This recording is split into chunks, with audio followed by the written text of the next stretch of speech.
All right, so the final components of this project are coming together. We got the front aesthetically pretty close, a little touch-up work on the front, and it's good to go. What was left to do here is a hanging system, which we are working on. And we also have the electrical, which we got figured out today.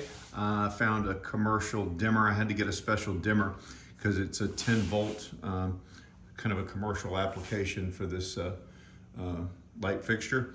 So I had to get a low voltage dimmer, a little bit different than the normal one. So we got that wiring figured out and tested, and it looks amazing. It works great. So pretty happy about that. And then our hanging system.